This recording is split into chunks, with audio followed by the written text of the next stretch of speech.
কৃষক বিদ্ৰোহত স্তব্ধ ৰাজধানী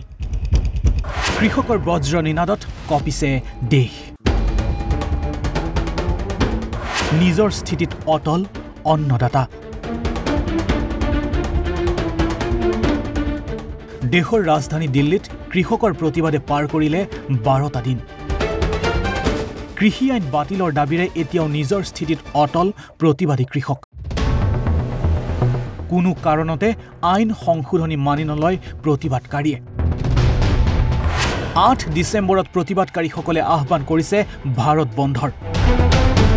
এই ভাৰত বন্ধলৈ সমৰ্থন আগবঢ়াইছে বিভিন্ন ৰাজনৈতিক দলে কংগ্ৰেছ আম Aadmi party Bahujan Samajwadi party ৰাষ্ট্ৰবাদী Congress party সমাজবাদী পাৰ্টিয়ে সমৰ্থন আগবঢ়াইছে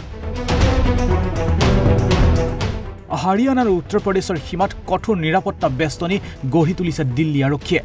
ইতিমধ্যে বন্ধ কৰি দিয়া হৈছে সিন্ধু ওসন্ধি টিকৰি ঝৰুৰা মৰিয়াৰী আৰু মংগেশ সীমা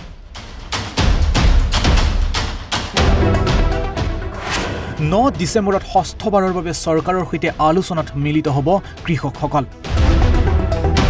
প্ৰতিবাদৰ পৰি লক্ষ্য ৰাখি দিল্লীত আৰোপ কৰা হৈছে 144 ধাৰা কৃষকৰ সমৰ্থনত যাত্ৰা আৰম্ভ কৰি আটক হল সমাজবাদী পাৰ্টিৰ মুৰব্বী অখিলেশ যাদৱ সমৰ্থকৰ সৈতে খুজকাহি কনৌজলৈ যোৱাৰ পৰিকল্পনা কৰিছিল অখিলেশ যাদৱে লক্ষ্ণৌৰ তেওঁৰ বাসগৃহৰ সন্মুখতে বাধা দিয়া হয় যাদৱক অখিলেশ যাদৱৰ বাহন বলপূৰ্বকভাৱে জব্দ কৰাৰ অভিযোগত ধৰ্ণাত বহে নেতাগৰাকী 144 ধাৰা ভংগৰ অভিযোগত অখিলেশ যাদৱক আটক কৰে আৰক্ষীয়ে ये गिरफ्तार करेंगे लेकिन आंदोलन